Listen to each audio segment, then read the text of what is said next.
현재 미국이 낳은 정말 유명하고도 자랑할 만한 그러한 천재 음악가 중에 한 사람이 있는데요. 다른 사람이 아니라 바로 조슈아 벨이라고 하는 바이올리니스트입니다. 잠시 얼굴을 보여주시면은 그가 1967년생으로 정말 그 미국을 대표하는 그러한 음악가입니다. 바이올리니스트인데요. 피플지가 선정한 세계 가장 아름다운 50인 중에 한 사람으로 또 선정이 되기도 했습니다.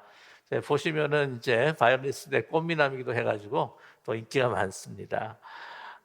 평소 개런티가 1분에 $1,000 정도가 되고요. 그가 연주하는 바이올린은 300년 된 스타디바리우스. 그래서 시가로 요즘에 3.5 밀리언, 그러니까 350만 원 정도 되는 불되는 그런 악기입니다. 근데 그가 2007년에 1월 12일 어느 추운 겨울날이었는데요.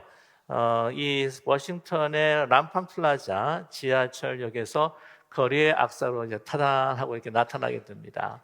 그래서 이제 청바지를 입고 티셔츠, 긴 티셔츠를 입고 또한 이제 이 캡을 갖다 탁 눌러 쓰고는 이제 연주를 하게 되는데요. 이 단순히 거리의 악사가 연주하기에는 좀 난이도가 높은 곡들을 연주를 했습니다. 뭐 슈베르트의 아베 마리아부터 시작해서 마스네와 마누엘의 폰체, 그리고 바하의 그 샤콘느까지 이르러서 45분 정도를 이렇게 연주를 했습니다. 그런데 과연 그 사람들의 반응이 어땠을까 하는 것을 여러분 잠깐 한번 영상으로 보시면 좋겠습니다. 한번 보시죠.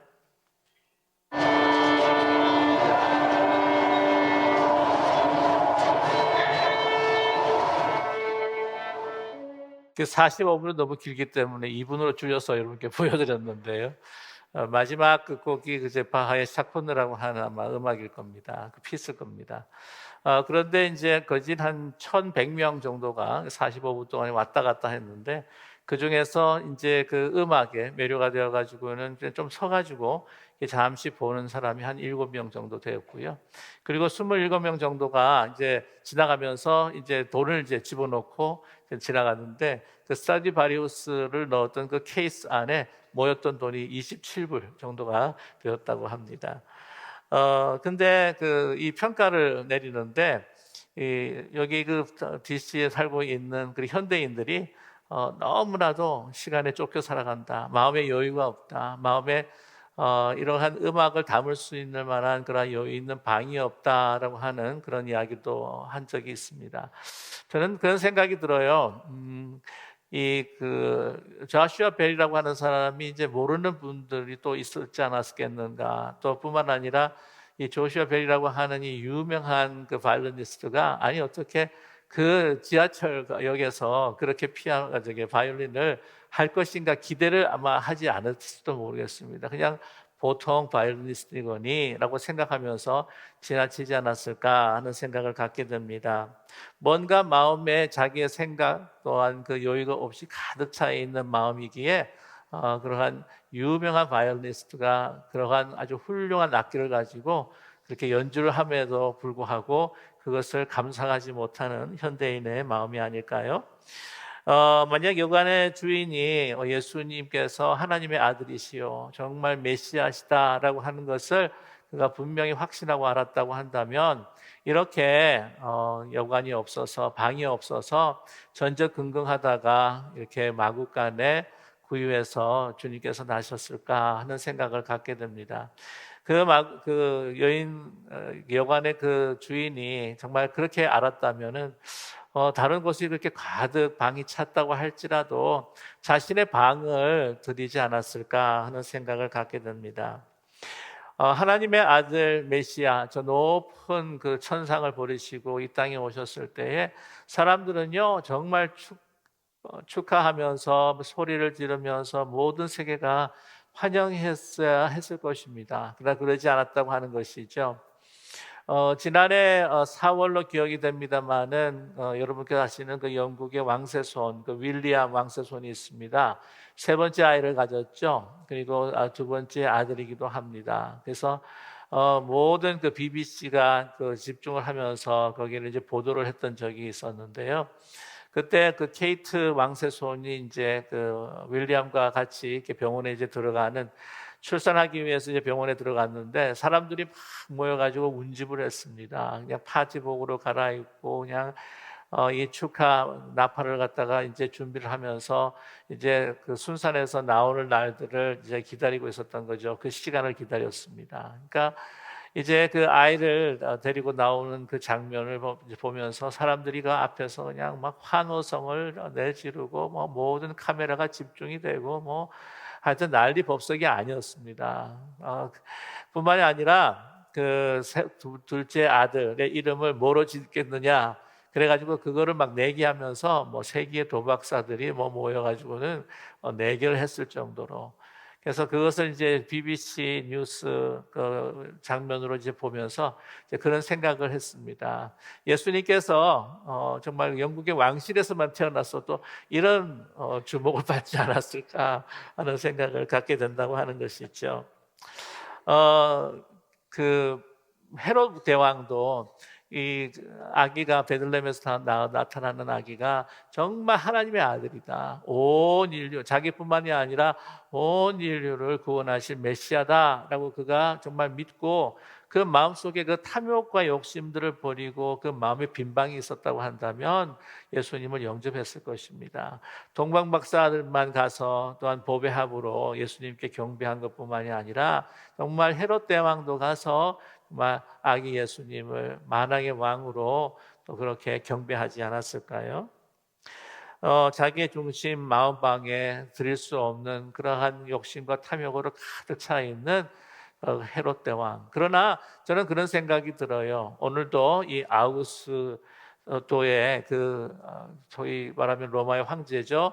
예, 그 세금을 그 징수하기 위해서 호적하러 이제 명령으로 인하여서 베들레헴으로 가게 되는데 바로 헤롯 왕 대왕도 예수님께서 정말 아우구스도 로마의 황제의 아들 황제처의 모습이나 아니면 그 아들의 모습으로 탁 하고 이렇게 막 찬란하고 화려하고 막 웅장하고 힘있게 나타났다면 헤롯 왕이 예수님을 죽이려고 했을까요? 그렇지 않다고 생각합니다. 그냥 날름 달려와가지고는 그 무릎 앞에 그냥 무릎을 꿇지 않았겠습니까? 여러분, 이러한 모습이 예수님이 성장하시면서도 비슷하게 나타난다고 하는 것이죠. 예수님께서 여관에만 방이 없었던 것이 아니라 이 성장기를 보게 되면은 이 성전에서도 예수님을 위한 방이 없었고 또한 공회당에서도 예수님을 위한 방이 없었다고 하는 것을 우리가 알 수가 있습니다. 장년이 되셔서 사역을 하셨을 때도요, 달라진 것이 별로 없었습니다. 사내들인 공회원이라고 하는 사람들이 있었죠. 그들은 정말 하나님이 어떤 분이신지 그보다도 더 잘하는 사람이었고 율법에는 해박하였고 또한 하나님과 가까이 의로운 사람이라고 자부심을 가졌던 사람들이 아니겠습니까? 바리새인들이었고 또한 사두개인들, 제사장들, 또 서기관들, 율법사들이었다고 하는 것이죠. 그들은 예수님의 그 탄생 뿐만이 아니라 예수님께서 정말 하나님께서 예언하신 그 분이다라고 하는 것을 정말 말씀을 묵상하고 깊이 연구하고 정말 믿음으로 믿었다고 한다면 그렇게 죽이려고 하지 않았다고 하는 것이죠. 그러나 그들은 배척을 했고 예수님을 죽이려고 했습니다. 아마 어쩌면은 아주 왜소하고 갈릴리 청년으로 이렇게 남루한 옷을 입고 돌아다니면서 사람들을 미혹한다라고 그들은 생각했다고 하는 것이죠. 다시 한번 말씀을 드리면 정말 그 다윗 왕 아구스도와 같은 그러한 아주 엄청난 그 권위와 또한 능력과 군사력을 가지고 예루살렘에 나귀 타고 입성하는 것이 아니라 정말 멋있는 백마를 타고 들어오셨다고 한다면 그 앞에 꿇어 엎드려 절하지 않았겠습니까? 그러지 않았다고 하는 것이죠. 예수님의 그 사역을 보게 되면은 정말 많은 사람들에게 많은 이들에게 어떻게 하면 하나님의 나라를 전파할 수 있을까? 어떤 권력과 명예를 가진 높은 자리를 차지하고 있는 사람뿐만이 아니라 저 낮고 낮은 그 사회가 버렸던 그 사람들을 위해서라도 그들에게 하나님의 나라와 하나님의 은혜를 전하며 그들이 하나님의 백성 되기를 원했기에 그 낮은 곳으로 오셨다고 하는 사실입니다. 여러분 너무나 안타까운 것은 요즘도 예수님께서 우리 교회를 통해서 또 우리를 통해서 2000년 전부터 예수님께서 부활 승천하시고 난 후부터 계속해서 믿지 않는 자들에게 그 놀라우신 사랑과 그 은혜를 계속해서 전함에도 불구하고 왜 그런지 세상 사람들은 마음을 닫고 주님을 모셔드릴 만한 마음의 공간이 없다고 하는 사실입니다. 어쩌면 그들이 모든 이 세계를 장악할 수 있는 권력과 권위를 가지고 정말 모든 경제력을 가지고 나타났다고 한다면 어쩌면 그와 같은 메시아를 믿었을지도 모르겠습니다. 우리 교회 안에도 어쩌면 우리의 삶 가운데에 그러한 메시아를 우리는 갈급하고 있는 것이 아닐까 하는 생각을 갖게 된다고 하는 것이죠. 그러나 여러분, 예수님께서 이 땅에 오신 것, 그 마구간에서 태어나신 것, 그것은 아구스토의 그 호적을 하라고 하는 명령으로 인해서 움직여지신 것이 아니라 하나님께서 이미 그 전부터 미가를 통하여서 말씀하신 것처럼 그 베들레헴 작은 꼴이지만 그러나 그 작은 꼴이 복되도다, 거기에 메시아가 태어날 것이라고 하는 이미 하나님께서 예언하신 말씀이 바로 이루어졌다고 하는 것을 우리가 잊지 않는 우리 모두가 되기를 간절히 원합니다. 아구스토에 의해서 밀려난 것이 아니라 아구스토를 도구로 삼아서 하나님의 말씀을 이루셨다고 하는 것이죠. 이 세상의 기준은 더 많은 것, 더 높은 것, 더 큰 것, 화려한 것. 그래서 이 크리스마스의 진정한 의미가 이제는 상업주의와 세속주의와 쾌락주의로 덮여지는 것이 아닙니까? 더 많이 좋은 것을 소비하고 더 많이 좋은 것을 사고 하는 것을 통하여서 내가 무엇인가 됐냐, 나의 참된 행복이 있느냐, 그것을 팔아 그 토주머니를 착복하는 것이 바로 세상이요 상업주의와 소비주의가 아니겠습니까? 그래서 여러분 아시겠지만은 요즘 그 산타가 원래는 12세기경에 그 세인트 니콜라스라고 하는 분이 예수 그리스도의 정신으로 그 사랑으로 그 이웃들을 돕는 아름다운 그 선행으로부터 시작했다고 있잖아요. 그래서 그것을 기념하기 위해서 이제 산타클로스를 이제 그 전통을 가지게 되었는데 요즘 상업주의로 인해 가지고요. 하여튼 산타클로스가 아이들한테는 여러분 아시겠지만은 예수님보다 더 인기가 많다는 거잖아요. 우리 아이들뿐만 아니라 우리 세상 사람들에게도 또한 그러한 화려한 그 상업주의의 옷을 입혀서 정말 예수 그리스도께서 낮은 곳에서 우리 모든 이들을 고통과 아픔과 외로움 가운데 있는 예수님 당시에도 다 사회가 저버려 버린 그냥 내팽개쳐 버린 그러한 이들을 마음에 품으시고 그들을 위해 구원하시기 위해 그 낮은 자리에 오셨다고 하는 그 사실을 우리 현대인뿐만 아니라 우리가 믿는 사람들도 잊어버리고 살아갈 때가 너무나 많다고 하는 것이죠. 조슈아 벨이 나중에 7년 후에 이 기차역 대합실에서 그 사람들과 함께 몇몇 사람들과 함께 자기의 바이올린을 키면서 자기를 소개하고 그 아름다운 음악을 들려준 적이 있습니다. 그의 마음은 무엇이었냐면요, 음악회에 오실 수 없는 분들, 또한 가난해서 이 음악을 들을 수 없으신 분들을 위해서 이 음악을 그분들과 함께 나누고자 그 연주를 하는 거예요. 예수님께서 이 땅에 정말 그 진정한 생명과 진정한 인생의 그 기쁨이라고 하는 것은 바로 예수 그리스도의 그 은혜와 사랑을 통해서 고통받고 미천하고 정말 외롭고 힘든 그 사람들과 함께 모든 인류들 남김없이 모든 이들과 함께 그 기쁨과 생명을 나누시기 위해서 저 밑바닥까지 내려오셨다고 하는 사실을 오늘 이 크리스마스를 맞이하는 이 대강절의 시즌에 잊지 않고 우리 가슴 깊이 그 예수 그리스도를 내 마음속에 모실 수 있는 저와 여러분 되기를 간절히 소망합니다. 우리 끝으로 한 가지 이야기만 말씀을 드리고 말씀을 마치고자 합니다. 1775년에 볼티모어에 아주 가장 큰 호텔이 있었습니다. 그때 그 호텔을 운영하고 있는 매니저가 있었는데 한 번은 농부 차림으로 이렇게 허름하게 들어오신 고객이 있었어요. 근데 그 고객을 그냥 거부해버리고 맙니다. 왜냐면은 그 아주 남루한 옷을 입은 그 농부 차림으로 온 그 사람으로 인하여서 그 호텔의 이미지가 좋아지지 않고 좀 낮아질까봐. 그래서 이제 저희는 방을 드릴 수가 없습니다. 라고 이렇게 거의 내쫓다시피 했던 것이죠. 근데 나중에 곧 알아차리게 된 것은 뭐냐면 그 농부가 다른 사람이 아니라 그 당시에 미국의 부대통령이었던 토마스 제퍼슨이었다는 거예요. 큰일 났구나 싶어가지고 이제 그 사람을 보내가지고는요, 그 메시지와 함께 사람을 보내가지고는 그분을 다시 모시려고 사람을 보냅니다. 그런데 이미 벌써 다른 곳에서 이제 방을 구하고 이제 거기서 묵게 된 것이죠. 뒤에 달려갔던 그 메신저가 이렇게 이야기합니다. 부대통령님, 저희가 잘 몰라서 그랬던 건데 지금 완전히 깨끗하게 방을 정리하고 정말 아주 고급스러운 방을 딱 준비해 놨으니까 다시 오십시오. 다시 오십시오. 이 매니저 되시는 분이 정말 저를 보내가지고 꼭 모셔오라고 저를 보냈습니다.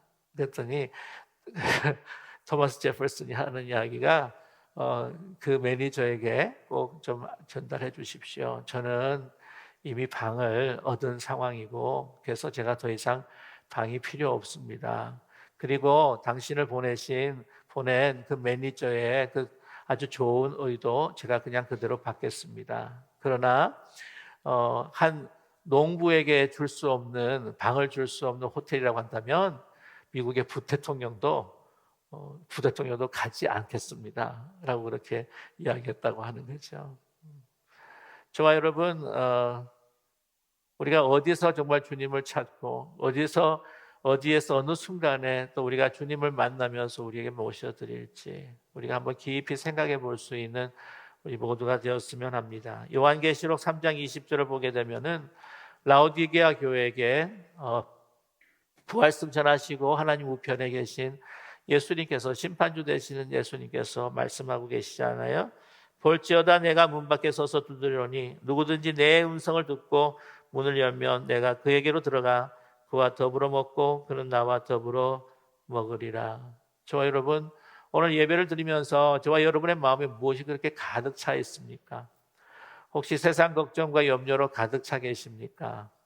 또한 내가 이것만 있으면 내가 행복해질 텐데 라고 하는 어떤 그러한 바람과 또한 소원을 또한 가지고 있으십니까? 우리의 진정한 생명과 기쁨이라고 하는 것은 다름 아니라 우리의 힘들고 어려운 상황 속에서도, 다른 우리 이웃의 어렵고 참 딱한 처지, 괴롭고 정말 고독한 그곳에서도 그 찾으시는 바로 예수님, 오늘 참으로도 평범한 떡과 잔을 통해서 우리의 마음 가운데에 들어오기를 원하고 계십니다. 오늘 이 우리를 위해서 찢기신 그 몸과 우리에서 흘리신 그 보혈이 담긴 이 떡과 잔을 통해서 저와 여러분, 주님이 어디에서 우리를 만나기를 원하시는가? 저 높은 곳, 더 풍성하고 더 화려하고 더 명예롭고 더 권세 있는 곳일까? 아니면 우리가 몸담고 있는 이러한 작은 이 낮은 곳에서 주님은 만나기를 원하실까? 다시 한번 생각해 보시면서요, 우리 이 성찬을 통해서 우리 마음을 활짝 열고 우리 주님을 우리의 마음 가운데 모셔드릴 수 있는, 주님과 함께 거하며 떡을 나누며 잔을 나누는 오늘 이 복된 시간이 되시기를 주님의 이름으로 간절히 축원합니다.